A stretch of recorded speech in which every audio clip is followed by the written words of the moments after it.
Les entretiens des patriotes, bonjour à tous, heureux de vous retrouver. Lionel Jospin, saboteur et malhonnête. Rachida Dati, déjà recasé. Et puis Édouard Philippe, en avant la propagande. Avant de traiter ces trois informations, et beaucoup d'autres, vous connaissez la coutume sur cette chaîne. Je commence toujours mon entretien par remercier ceux qui m'ont permis justement de le produire, car ils m'ont financé à l'aide des merci rémunérateurs. Et aujourd'hui sont à l'honneur des fidèles parmi les fidèles, Vincent Sanchez, Pierre-Louis Garnier, Marie et Gérald C. Merci à eux du fond du cœur. Et puis je tenais à vous remercier pour votre soutien incroyable. Oui, il faut aider la réinformation en ces temps de très graves menaces sur la liberté d'expression. Comment faire? Eh bien, c'est simple, il suffit de lever le petit pouce, écrire de gentils messages, diffuser sur d'autres réseaux sociaux, et puis surtout, n'oubliez pas d'activer votre cloche notification. Lionel Jospin s'est éteint à l'âge de 88 ans. La classe politique, dans un élan unanime, lui rend hommage. Un homme intègre, le dernier grand socialiste, et les plus chagrins aux intimides idéalistes. Ben voyons. Rotaillot. C'était un homme de conviction. C'était une gauche que j'ai combattue. Mais c'est une gauche que je respectais. Bruno Rotaillot, président du parti Les Républicains, rend hommage à Lionel Jospin. Une gauche que tu respectais, Bruno? Bien des choses s'expliquent. À ce concert de louanges, il ne manquait plus que notre croque-mort de l'Élysée, vampire en chef, qui se pourlèche déjà les babines à la pensée du discours creux et sonnant faux qu'il va prononcer en prime time sur TF1 et France 2. Avant toute chose, dire ici l'émotion, le respect de la nation tout entière, et dire qu'un hommage national lui sera rendu jeudi. Eh oui, Jospin était le père des 35 heures. Nous voulons également, dans ces entretiens, rendre hommage à Lionel Jospin. Il est mort, un des pires fossoyeurs de la France, un bilan effroyable, macabre, pour ce qu'il a fait, qu'il aille au diable. Oui, parce que Jospin a pour y voir détruit la vie de millions et de millions de Français. Pour son œuvre, ce n'est pas un hommage qu'il faudrait, mais l'indignité nationale. Et ce qui m'exaspère, c'est d'entendre sur les plateaux de télévision « Lionel Jospin, c'est un homme intègre, un peu idéaliste, voire naïf. » C'est fini de nous prendre pour des abrutis. Jospin était un homme froid, calculateur, un redoutable manipulateur. N'oubliez pas quand même qu'il a été à l'école lambertiste. Lambertiste des Troscards. Lionel Jospin, ancien Premier ministre, a été lambertiste dans sa jeunesse, comme Jean-Christophe Cambadélis, ex-premier secrétaire du PS, ou Jean-Luc Mélenchon, qui a également milité à l'OCI, les lambertistes, dans les années 70. Pendant la guerre froide, les États-Unis, via la CIA, et l'AFL-CIO ont effectivement financé ou aidé des réseaux anticommunistes en Europe, dont les syndicalistes de Force ouvrière. Irving Braun a joué un rôle important dans la scission de la CGT et la création de Force ouvrière. Les lambertistes ont été très actifs dans Force ouvrière dans les années 50-60, via des militants comme Alexandre Hébert ou des sous-marins. Ils ont défendu une ligne indépendante très compatible avec l'anti-stalinisme américain de l'époque.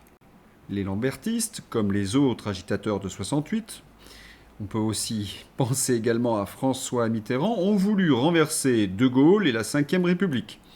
Le général était jugé trop indépendant vis-à-vis des Américains, qui l'ont très rapidement qualifié d'adversaire. Alors, Lionel Jospin, lambertiste, oui. C'est bien Lionel Jospin qui a mis en place ce qu'on appelle aujourd'hui l'État socialiste. Je vais vous le montrer. On ne peut pas comprendre d'ailleurs la chute de notre pays sans comprendre cette politique mise en place par Lionel Jospin. Et pour cela, il fallait de l'argent, de la corruption. Lionel Jospin était honnête, intègre. Ah bon ? Rappelons d'abord qu'il fut premier secrétaire du Parti socialiste au cœur des années fric où le financement du PS reposait essentiellement sur la corruption des institutions et des hommes. ce qu'il savait parfaitement et couvrait. Quand il ne fut plus possible de le cacher, c'est Henri Emmanuelli qui paya pour les autres, et encore pas cher. Ensuite, ce poste de premier dirigeant fut occupé alors même qu'il appartenait clandestinement à une autre organisation politique, les trotskistes lambertistes, de même que lorsqu'il exerçait des responsabilités ministérielles nationales. En termes de probité, de transparence vis-à-vis des Français qui lui faisaient confiance, on a vu mieux. Texte de Régis de Castelnau. Le premier travail de sape de Lionel Jospin fut à l'Éducation nationale, dont il était le ministre. Tout le monde se souvient de l'affaire de Creil en 1989. Rappel, affaire du voile en 1989 à Creil. 3 élèves voulaient aller au collège en portant un voile fanatique. Elles revendiquaient en effet une vision très austère de la religion. Le MRAP, le SOS Racisme et Lionel Jospin, ministre de l'Éducation nationale, se couchent. Par contre, le proviseur résistait, évoquait déjà le principe de laïcité. Pour mieux comprendre l'ignominie de Lionel Jospin, il faut connaître le contexte historique de ce fichu voile, il n'y a pas de pléonasme, de Creil. De l'autre côté de la Méditerranée, l'Algérie, vous en souvenez peut-être, bascule dans la guerre civile. Les militaires contre les barbus. Et les fanatiques revendiquent ouvertement que le voile est leur cheval de Troie pour imposer la théocratie en Algérie. Jospin pouvait-il l'ignorer ? Certainement pas. Mais alors, pourquoi ce voile ? Parce que, pour Mitterrand et Lionel Jospin, le voile a 3 atouts. D'abord, cliver les Français. Ceux qui attaquent le voile seront d'affreux racistes, bref, le Front National.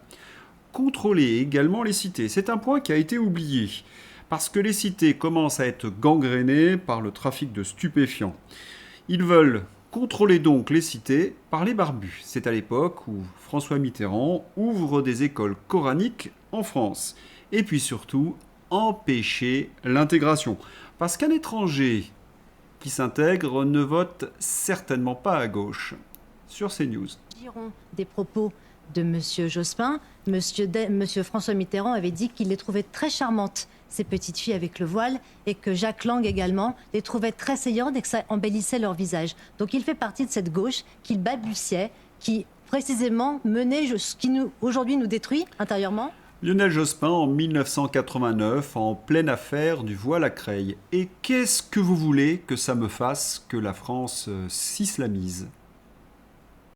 Et je dirais même mieux, c'était une nécessité politique pour les socialistes. Voyez ce que disait Lionel Jospin 15 ans après.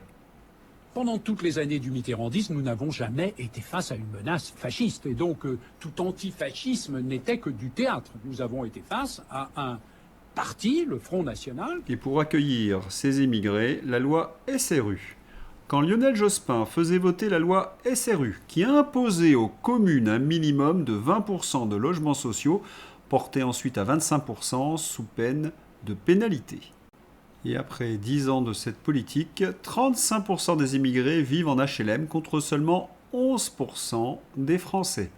Un rapport de Fondapol révèle une surreprésentation des étrangers dans l'attribution des HLM, tandis que les plus modestes n'y ont pas accès. Et oui, les nôtres, avant les autres.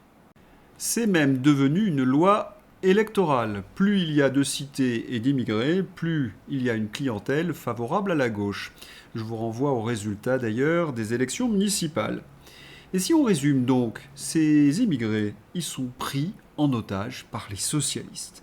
Avez-vous d'ailleurs remarqué l'image de l'immigré dans les médias de gauche? C'est généralement un voyou. Et oui, la gauche a toujours mis en avant des personnages un peu troubles. Des Mehdi s'éclatent, des Jamel Troisbouze et autres rappeurs médines. Les médecins, les ingénieurs, Idriss Aberkane, sont réservés à la droite. Pierre Sautarel. Cette tendance qu'ont les Français à regretter les acteurs de leur chute, Lionel Jospin, au motif que celle-ci, qu'ils avaient initiée et renforcée, était moins profonde à leur époque, est l'une des causes du problème. On a un gros problème de mémoire en France. En même temps, il serait trop long de répertorier tous les méfaits de Lionel Jospin. Lionel Jospin, il a saboté l'éducation nationale. On en mesure aujourd'hui les résultats. Notre système éducatif est à terre. Et ces bobos là, incultes, arrogants, agressifs et fanatiques, sont en quelque sorte la génération Lionel Jospin. La délinquance a explosé dans les années 2000. Trouvaille de Lionel Jospin, le sentiment d'insécurité. Les classes populaires le prenaient en pleine gueule, ce sentiment d'insécurité. Et je voudrais finir sur les 35 heures. Ce ne sont pas les 35 heures en elles-mêmes qui posent problème. C'est que Lionel Jospin a ouvert les frontières. Il a signé le traité d'Amsterdam, la monnaie unique, il faisait sauter toutes les barrières qui nous protégeaient. Et en même temps, donc, il votait ces 35 heures. Autrement dit, il détruisait la compétitivité de nos entreprises avec ces 35 heures à un moment où il n'y avait plus de barrières, à un moment où il n'y avait plus de protectionnisme. Une véritable boucherie. Cela a accéléré la désindustrialisation en France. Au profit de qui? Des pays de l'Est. Vous comprenez? Jospin, petit soldat du progressisme et de l'européisme. En 2003, lorsque Chirac s'est opposé à George Bush lors de la guerre, Lionel Jospin, comme bon lambertiste, est allé à l'ambassade des États-Unis expliquer que ce n'était pas la position du Parti socialiste. Oui, un saboteur qui n'était pas vraiment intègre. Rachida Dati, liaison toute faite. Après avoir échoué à Paris, Rachida Dati pourrait être nommée présidente du château de Versailles. C'est tout à fait juste. La droite parisienne, Franck, n'a pas voté pour une macroniste. Étonnant, non? Combien va toucher Dati au château de Versailles? Salaire estimé 12 000 euros mensuels. Cumulé avec ses indemnités à Paris, 6 000 euros presque mensuels. Traverser la rue, qu'il disait? C'est l'épisode 6322 de la République. Des copains et des coquins. À gauche, c'est règlement de compte à Hockey Choral. À gauche, l'après-municipal tourne au règlement de compte. Les socialistes reprochent à Jean-Luc Lamerluche d'être le boulet de la gauche, après l'échec des alliances LFI-PS, lequel les accuse en retour d'avoir entraîné les insoumis dans leur chute. Qui a raison, qui a tort dans cette histoire? Bon, moi je suis pour la paix des ménages, on va les mettre d'accord. Ils sont tous les deux gros boulets. Prenez Olivier Faure. Municipal 2026, Olivier Faure affirme que la maire de Strasbourg est toujours socialiste et qu'elle n'a pas été exclue du Parti socialiste. Il l'a exclue du PS il y a moins d'une semaine. Il est complètement taré. Anne Fulda, dans le Figaro.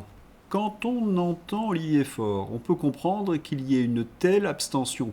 Il est capable de dire une chose et son contraire à une semaine d'intervalle. Il incarne le manque de conviction à l'état pur. Dès demain, certains vont vouloir sa tête. Eh oui, cet Olivier n'est pas très fortiche, fort, chour, un vrai boulet. Mais à gauche, à la France insoumise, c'est la même histoire. À Toulouse, au premier tour, la gauche PS et l'extrême gauche, la France insoumise, réunissaient presque 55% des suffrages.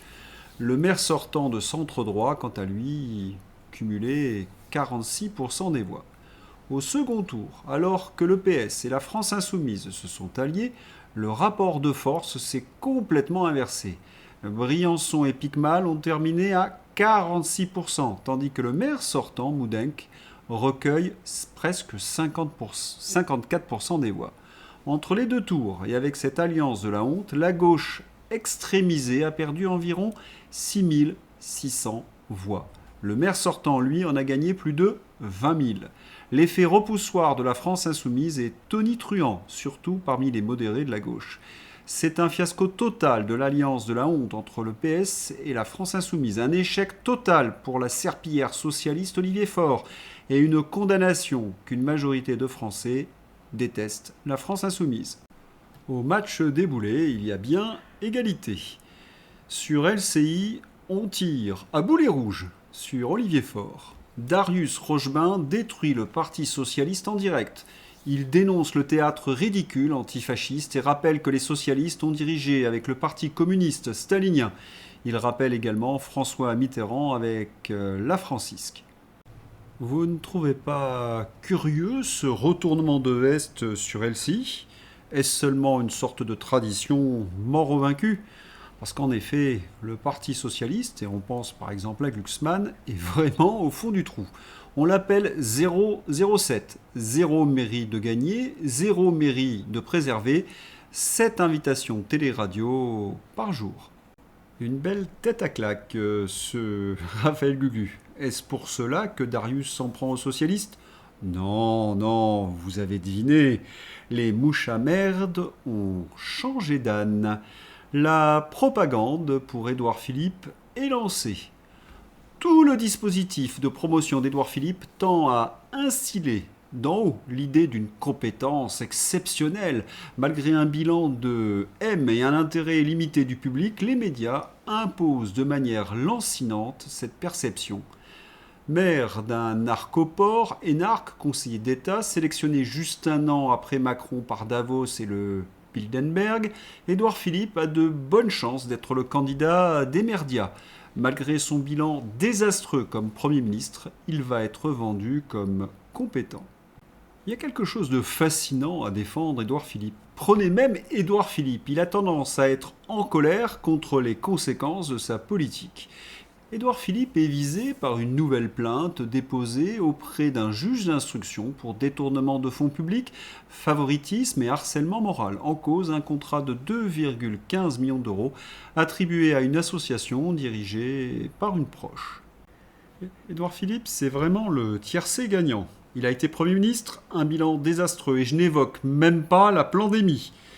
Il a été également un maire qui a endetté sa ville et qui a de sacrées casseroles aux fesses. Et c'est l'enfant chéri de Davos. Et nos médias vont donc tomber en pâmoison devant le panda. Mais attention, il a une chance d'être élu. Un peu comme au Havre en 2026. Édouard Philippe réélu au Havre via le vote électronique. Je propose que notre système soit utilisé aussi pour la prochaine présidentielle. Pardon, vous me dites, puisqu'on parle de personnages un peu bizarres, et le poudré, que devient-il? Eh bien, il célèbre les vertus de Jack Lang. Un mot pour votre prédécesseur, Jack Lang, qui a beaucoup fait pour cette exposition et qui pendant toutes ces années a beaucoup fait pour l'Institut du monde arabe. Et demain, est-ce que le poudré aura un mot pour Epstein? Lionel Jospin, Édouard Philippe, Rachida Dati, Emmanuel Macron. Ce n'est plus un entretien, c'est une fosse à purin. Allez, c'est le moment d'ouvrir la page internationale avec Donald Trump. Il y a 24 heures. À minuit, si l'Iran n'a pas débloqué le détroit d'Ormuz, Trump a annoncé qu'il détruira l'infrastructure électrique iranienne. L'Iran a dit qu'il détruira les infrastructures énergétiques et les usines de dessalement du golfe d'Israël. Espérons qu'il y a des adultes dans la salle. Et après cette déclaration de Donald Trump, de nombreux experts étaient pessimistes. Iran, nous nous dirigeons vers une escalade. Les attaques actuelles contre les infrastructures semblent vouées à se poursuivre, risquant de mener à une catastrophe avec l'entrée en scène de nouveaux acteurs. Nombreux sont ceux qui sont complètement désorientés par les messages contradictoires du président Donald Trump et la couverture médiatique occidentale, qui n'a pas non plus permis d'avoir une vision d'ensemble de la situation. Un immense brouillard de guerre règne. Tout indique une escalade rapide et un scénario extrêmement grave. D'autant que les Iraniens ont répondu. L'Iran a averti qu'il frapperait les infrastructures énergétiques et hydrauliques de la région du Golfe si le président américain Trump mettait à exécution sa menace d'attaquer son réseau électrique, faisant craindre des perturbations massives dans une région fortement dépendante du dessalement pour son approvisionnement en eau potable. Mais lundi matin, coup de théâtre, guerre au Moyen-Orient, Donald Trump se félicite de discussions productives avec Téhéran. Des médias iraniens démentent. La guerre au Moyen-Orient pourrait provoquer la crise mondiale de l'énergie la plus grave de ces dernières décennies, a prévenu l'Agence internationale de l'énergie, alors qu'Israël a dit s'attendre à plusieurs semaines de combat et a frappé de nouveau Téhéran lundi matin. Et c'est ainsi que Donald Trump a repoussé son ultimatum et annonce des négociations productives avec l'Iran. Et oui, conflit au Moyen-Orient, Trump dit négocier avec l'Iran. Israël poursuit ses raids dans la banlieue sud de Beyrouth. Quel est le négociateur iranien ? Les États-Unis seraient donc en négociation indirecte avec Galibaf, nouvel homme fort du régime, aviateur, militaire, membre des gardiens de la Révolution, ancien chef de la police, ancien maire de Téhéran, actuel président du Parlement, face à Steve Witkoff et Jared Kushner. On dit également que J.D. Vance pourrait servir de négociateur.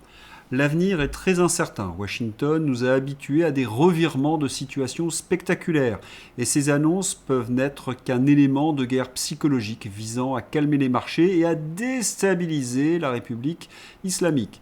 Ce qui est certain, en revanche, c'est la concrétisation de la mutation que la République islamique connaît depuis plusieurs années. Le passage d'un autoritarisme théocratique à un autoritarisme militaro-oligarchique. Il ne faut plus, depuis longtemps déjà, parler de régime de Mollahs, mais de régime des gardiens de la Révolution. C'est ce que je répète depuis 3 semaines. Comment comprendre la communication erratique de Donald Trump ? On peut constater dans un premier temps que sa communication a une influence sur les marchés mondiaux. Le baril était à $110 lundi matin et il est retombé à 100, puis est remonté à 103. C'est la folie sur les marchés financiers.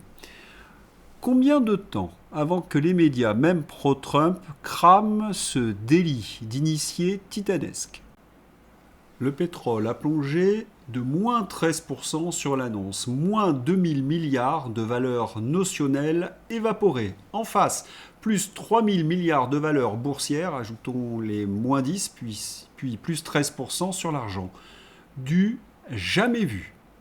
Cela sent le délit d'initié, donc à plein nez. Des traders ont pris des positions d'une valeur de 580 millions de dollars sur le marché pétrolier environ 15 minutes avant que Donald Trump publie un message vantant des discussions productives avec l'Iran, provoquant une chute du prix du brut et une volatilité sur d'autres actifs.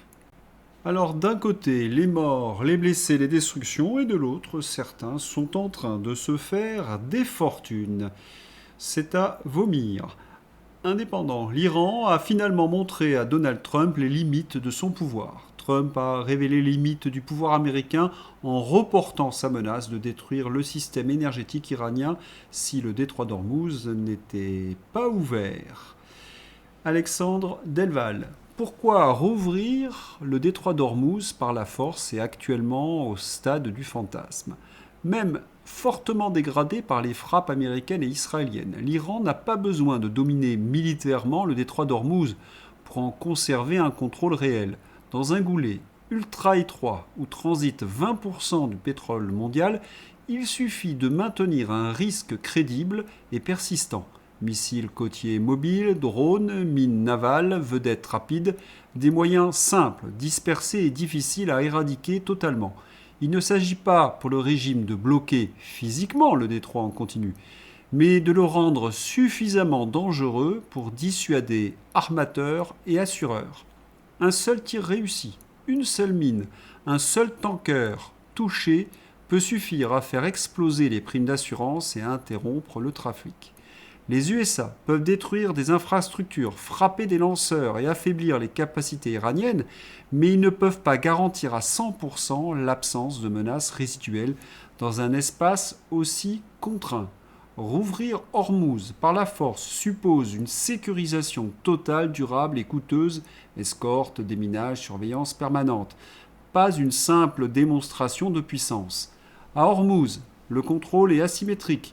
Il repose moins par la domination militaire que sur la capacité à imposer une incertitude permanente au commerce mondial. La presse spécialisée évoque les 4 défaites de Donald Trump pour l'instant. La première, Alexandre Delval vient de l'évoquer, l'incapacité à sécuriser Ormuz. Deuxième défaite, c'est une défaite logistique. L'armée américaine, d'après ce qu'on en dit, n'a plus suffisamment de munitions ni de missiles intercepteurs. Il y a une troisième défaite, c'est la défaite économique. Le coût de cette guerre est édifiant, j'en parle dans quelques instants. Et puis, il y a ce qu'on appelle la défaite de communication.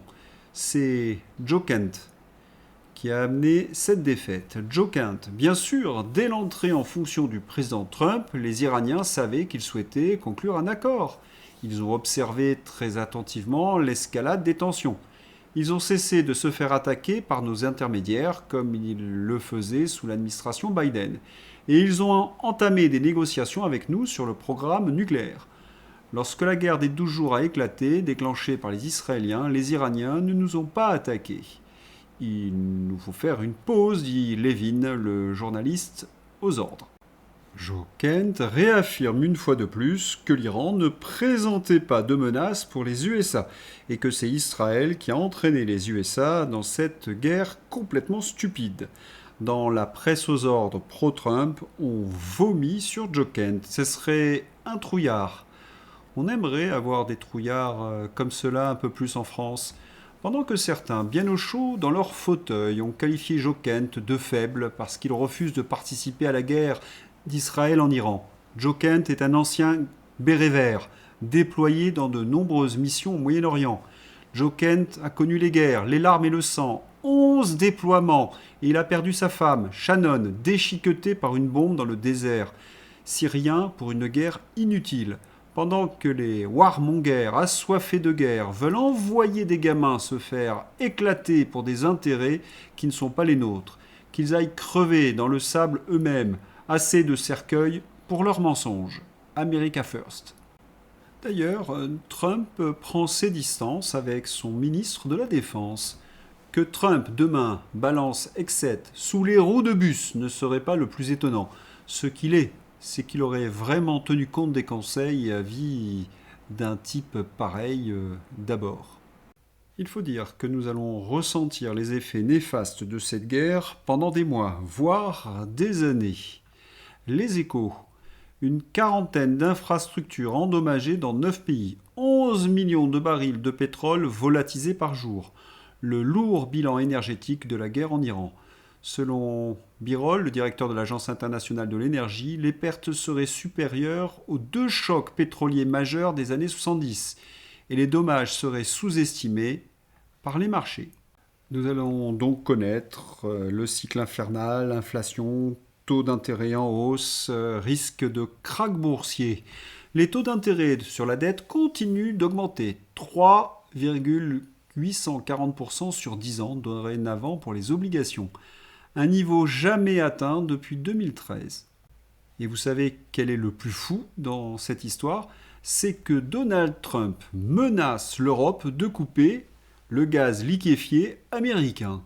C'est vraiment une super idée de mettre tous nos œufs dans le même panier de Donald Trump, plutôt que d'en mettre dans celui de Vladimir Poutine. Soyons fiers d'être des amateurs. Pour le mot de la fin, je me suis permis une proposition politiquement incorrecte. Le sens de l'histoire étant que l'Europe se rapproche de la Russie, comme l'a proposé le Premier ministre belge. N'attendons peut-être pas 50 ans pour le faire. Oui, il y a vraiment urgence de renouer avec Vladimir Poutine. Et sur cette bonne parole, c'est l'heure d'ouvrir la page Fantaisie avec Marine Tondelier qui rame. Près de chez vous, avec vous, à mon avis, parce que vous n'allez pas me laisser tomber, n'est-ce pas ? Et puis, si vous voulez, du coup, voir. Et au final, le fameux Damien dont elle parle, candidat à Lorient, s'est pris une valise et a perdu hier. Allez, continue de ramer, Marine. Chose incroyable, comment les Verts ont pu perdre Lorient après un tel clip de campagne de Marine Tondelier. À vendre, l'eau de veste verte, quasi neuve, souvent vue à la télévision. Marine Tondelier, Villeperdue, Strasbourg, Bordeaux, Poitiers, Besançon, Annecy, Lorient, etc. Dans la catégorie cruche, vous savez que Sandrine Rousseau est imbattable. Eh bien, ce mois, elle a été détrônée par Panier nul à chier. Baisser les taxes sur le carburant est inutile car les Français peuvent toujours recourir au télétravail et donc faire des économies. La citation bidon du jour d'une récidiviste, Agnès Pannier-Runacher. Eh bien là, je suis pas d'accord. Là, Sandrine Rousseau est battue. Ah, le télétravail pour les marins-pêcheurs, les agriculteurs, les chauffeurs de taxi, les artisans. Si vous avez un dîner mercredi, surtout, n'oubliez pas, panier runaché. Il y a les cruches au féminin et il y a leur pendant, les lourdeaux. Olivier Fortiche. Il perd toute trace de son caméléon après l'avoir posé devant Olivier Faure. Flash. Olivier Faure affirme que les socialistes n'ont pas toujours eu besoin de la France insoumise pour gagner, tout en saluant une stratégie qui a permis la victoire. Ne cherchez pas, c'est du Olivier Faure. Football. Lyon derrière Saint-Étienne, et oui, Jean-Michel Aulas derrière les Verts. Elle est fine celle-là. Hier, j'ai oublié la mangue, et oui, Louis Sarkozy. Après avoir échoué à devenir maire de Menton, Louis Sarkozy souhaite devenir producteur de mangue en Colombie. Allez, celle-là pour le plaisir. Lundi, Hollande rejette toute alliance avec la France insoumise. Mardi, Hollande dit à son pote de Tulle de s'allier avec la France insoumise. Dimanche, le pote d'Hollande perd à Tulle malgré son alliance avec la France insoumise. Bravo Flamby, t'es un champion. Voilà, c'est tout pour cette page fantaisie, mais avant de se quitter, un petit instant Frexit. Tu as 100% raison, Didier Maisto. Mais de quoi ? Le vrai sujet, le seul qui vaille à l'échelle des enjeux historiques, c'est le Frexit. Ce n'est pas un slogan de comptoir, c'est la question vitale, existentielle, que tous les états-majors ont décidé d'escamoter. Normal des européistes. Pourquoi ? Parce qu'elle dérange, parce qu'elle oblige la France à cesser d'être avec l'Union européenne. Voilà, nous sommes de plus en plus nombreux à voir le réel. C'est tout pour aujourd'hui, je vous souhaite une excellente journée, à bientôt, au revoir.